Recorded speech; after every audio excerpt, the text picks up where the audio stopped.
Welcome to another Founder Wisdom Pod. We have Christian Rebernik with us. Chris is in Berlin. I'm in Oaxaca, Mexico.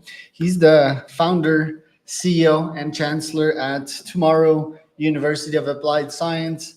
Has occupied a bunch of positions as an advisor as of late, and it's not his first startup. Was CEO and co-founder at Vivi, again in Germany, and chief product officer at Share the Meal and a bunch of other organizations, CTO at a bunch of companies. We're going to talk about that today. This podcast presented to you by podpair.com. If you want to start, scale, monetize a podcast, you can go to podpair.com. We help you get leads, sponsors, and a bunch of good things for your podcast through cold email AI. Chris, welcome to the pod. Tell me a bit more about yourself and tell me what you're up to nowadays. It's a pleasure to be here. I'm happy to talk more about AI, happy to talk more about growth and share some experiences here. My background pretty much is that I have building product and technology companies for more than 20 years in very different industries and also very different roles from that perspective. You mentioned a couple of them. So I had the opportunity to build a bank with N26. I was CTO and MD, really helping to build a whole core banking system, build a whole application experience, but also really getting a banking license. I worked for the Nations Wide Food Program, for example, where we created Share the Meal. That's a global donation app, which is used by more than 200 million people nowadays, which is really amazing because it helps children in need actually to get food.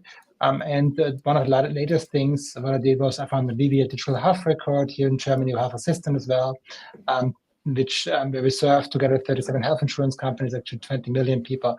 Now I have 3 kids. And my 3 kids actually helped me to find my passion, what I'm doing now. I think that education is one of the most important things to create a better future. It's all about learning and growth.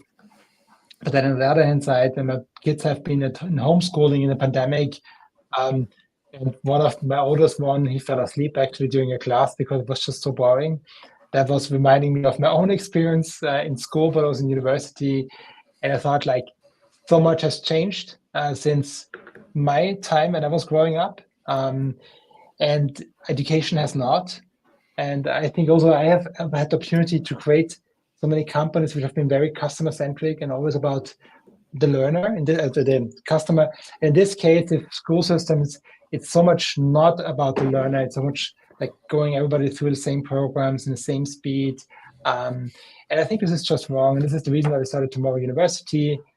Because education is important, but also because we have actually the knowledge how learning works way better, and also learning now in the learning development skills of the day, and we can use technology to personalize learning way better, to make it more effective, to connect you more effective actually from around the planet, like we do this here, which is really exciting. And with that, we believe also that we can help people to orient themselves, but also take them to the next level of their career.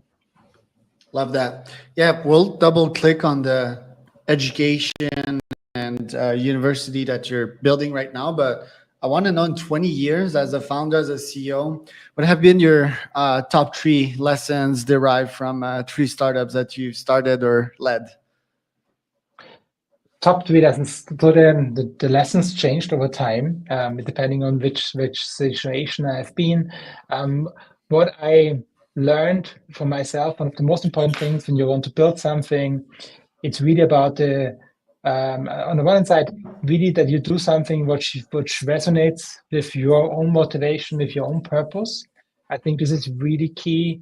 That you actually, it's so important to identify what you really want and then follow your passion.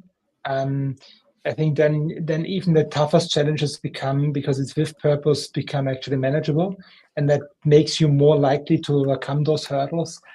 This is something which, now just speaking about Tomorrow, which is for me, makes even tough things really manageable. The second part, which I thought is over the time, which became also so clear to me, it matters with whom you actually work together.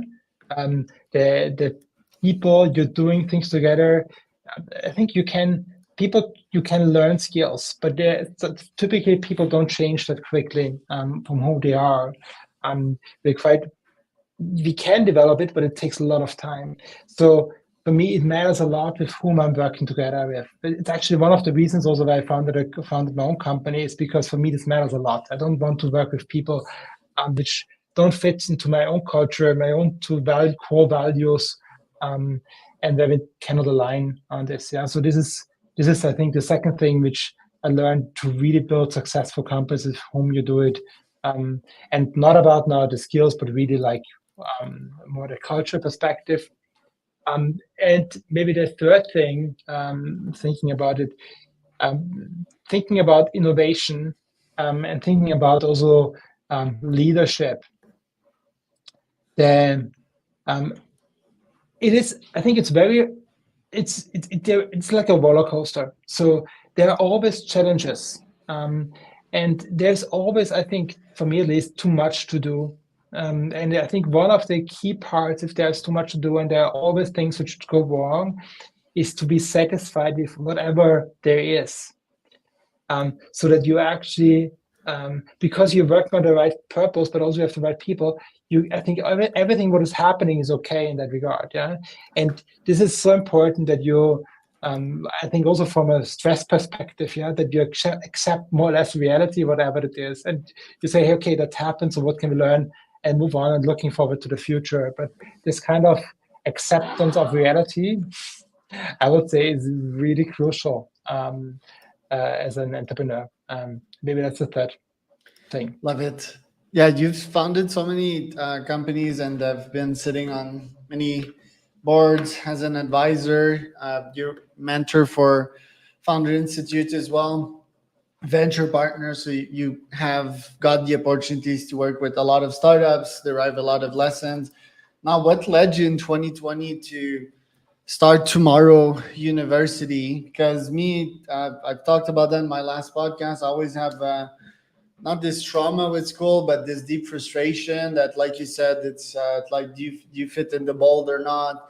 I feel we could do such a better job at educating our children. And yeah, I want to start my school as well. It's going to be led by CEOs and founders, and they're going to have probably 20 of them every day teaching them new stuff, right? So lots of diversity and lots of attention, and AIs to follow up their progress and show empathy and help them solve problems. So what Amazing. led you to launch that one? You launched it during the pandemic as well, and it's not the most monetizable type of business, or it's not like straight up going for profit. So what was your thesis behind Tomorrow University? Yeah, there's a lot to talk about here. So so we are now here. We are the first edtech in Europe, also state-recognized university. We have today bachelor, master, MBA programs. If you would have asked me back then, will this be the result?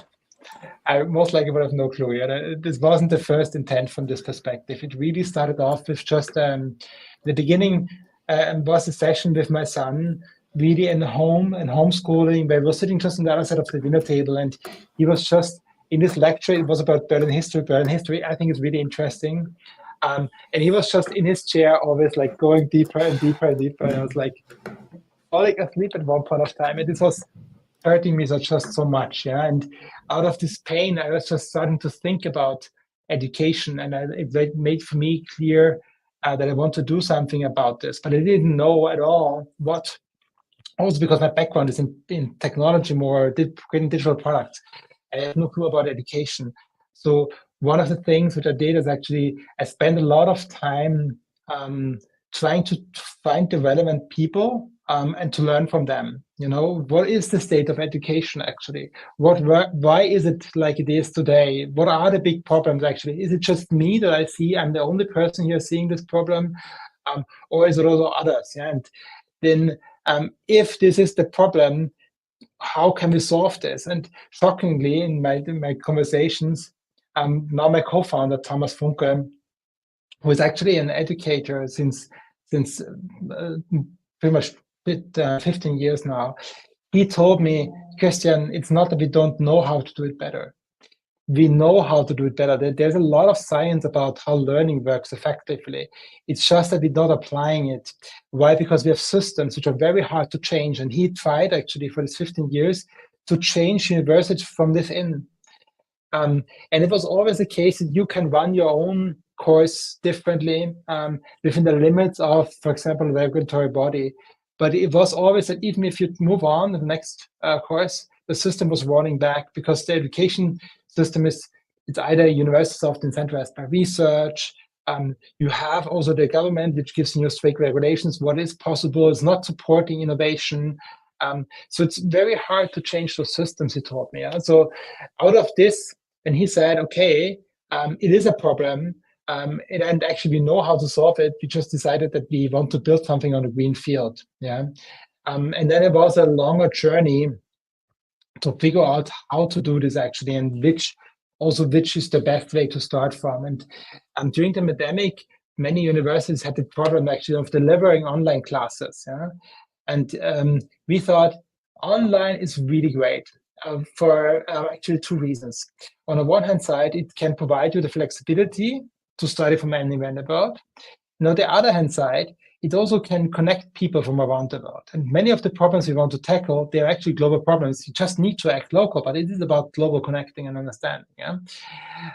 So out of this, what we started off in the beginning is actually thinking about how does learning online work and how can we make it even better? And better means more personalized. Yeah? So it helps you on your path better and more effective.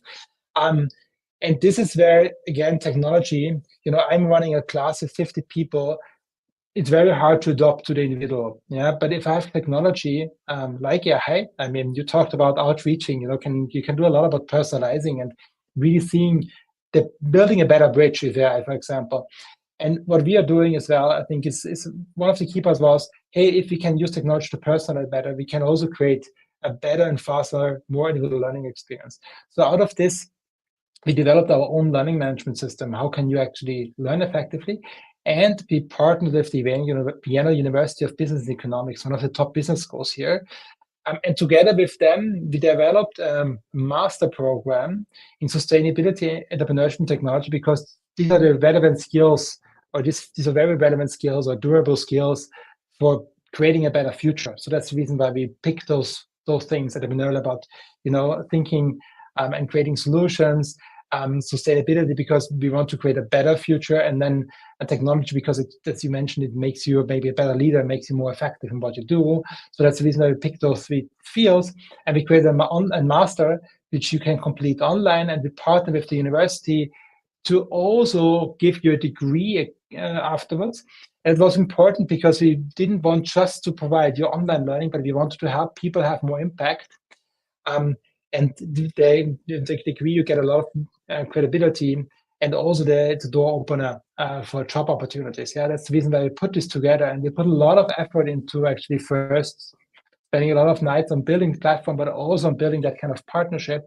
And because there was this kind of high problem, that online programs didn't work, we had the opportunity really that they also said, okay, let's try it with this new startup, and that was luckily a huge success. Yeah, so we did that with them together, and it was really like the outpacing any of their other programs. And this was for us setting the foundation for who we became eventually and are now today. Yeah. No, I don't hear you, Charles. Yeah, I'm sorry. Interesting. What about the economics of the business? Because there's a lot of competition out there. So how do you make sure? I mean, your courses, they're very cool. They're very specialized. I see some ESG in there. I see some AI. I see some VR, so very trendy. Maybe something that other older, slower moving universities wouldn't come up with. But is it about making the course high quality? And then like what platforms do you use to promote your course and get a bunch of students to enroll? So now, after the success, we became also our own university because we thought it's so important actually to also provide more programs and scale this and keep on and be really modern, innovative in this space. Yeah, but at the same time, the credibility is so important because you don't want to study somewhere where you don't get a job afterwards. So this combination for us was really critical. But when it comes to the curriculum and how you learn, this is really what is so important for us. And I mentioned before the personalization. If you start studying with us, you start actually with your mission. What is important for you? What do you really want to change? Yeah, what are your values? Then you go further in the orientation phase, defining who is allowed to support you. You build a personal board of people who you support in your journey. Then you learn more about what is your current strength, what are your current competence, what are the competence you actually want to build. And with this lays out then the programs that you can actually also customize towards impact for yourself. Yeah, as mentioned, could be climate leadership, but it could be also about AI, or it could be about marketing or green energy. Yeah, very different programs which you personalize your curriculum and learn. It's a challenge-based learning system, so you will always any of the classes you apply on your own mission, and it's always that you mastery learning. So you learn the basis, and you apply it on your mission. But then also you help other students, and helping and teaching other students is very important because that's where you reflect a lot what you actually did learn in the process. Yeah, and the whole program is designed around the learner in the center, and really we optimize everything to make the learner really successful on the whole journey. And a part of this is also not just the learning, but also connecting with students. So we have a couple of mechanisms built into the curriculum that you really dedicatedly actually partner up with other students on your mission. You partner up, work on really relevant challenges where you get to know people. We have also, because you study online and you can complete the full program online. We have we have meetups or immersion days, as we call this. Every quarter, students from all around the world come together, and we have local learning hubs. So in the different cities, we have like everybody who learns, I don't know, in Vienna, or for example in London, they can meet and also learn together, or meet for fun, or just go out for some drinks, Very important part, I think, of a university life, yeah. But that's also how we actually combine those two things for really elevating the impact of the learner.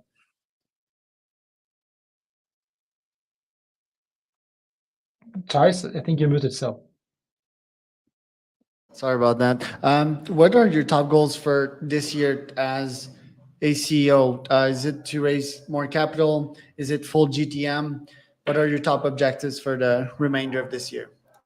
So for us, we are a new university, and you mentioned already it's a competitive market. There are 30,000 universities, and we fundamentally believe that all of those universities eventually need to transform.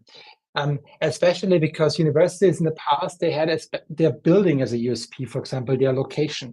But if you want to study online and flexible, that doesn't matter. So anything online more or less looks the same. Yeah? And there is no university currently really designed for effective online learning. So that's where we come into place. This is really what our space is. But then again, we don't have yet the 100 years of history like MIT, Stanford, Oxford, or you name the university. So this credibility is for us something, and the brand and the students, the alumni, where they are successful, this is something we need to build up. Yeah? And this takes time, and we have today already amazing partners, from Google. We have students from Tesla who are now finding place at Apple or at many startups, which is really exciting. But this is something which takes a little bit of time to build up. And for us, building up that kind of awareness that there is a new university, building up the credibility that this is a fully legit actually program which helps me to get jobs. This is for us really one of the biggest challenges. And it will stay here as a challenge, I think, even next 12 months. But then again, also further down the line, this is nothing you can actually build overnight. Last but not least, AI. Where do you see it in the educational landscape? Do you see AI agents helping students learn faster, learn better, or do you think humans are better on their own and technology like that is just complicating things? No, I mean, we are not teaching it to AI and then just say don't use it. No, I think AI is really, I personally think we are entering a decade or maybe even two of AI. So the AI will transform so many things, and it has started already. But I think we are still in its infancy on many sides. Yeah? And education is one of the areas where it really can help. And it is about personalization of the learning experience, going away from standard everybody to actually personalize it, helping you in a mission, helping to learn and making also the content, adapt the content to you. We have also something what we call an AI mission coach, which helps you to map content actually to your mission, for example. We're using even AI to match you up with other students, finding you the right people to talk to. So for us, AI is something really integral of the future of learning, and is here really to help and accelerate you on your journey. Where can people find out more about you, Chris? Please do that, and please share tomorrow.university. That's where you can learn more about the Tomorrow University. Please spread the word. If you have any questions, you find myself also on LinkedIn. Don't hesitate to reach out there and just send me a direct message. Thank you so much, Chris. That was Christian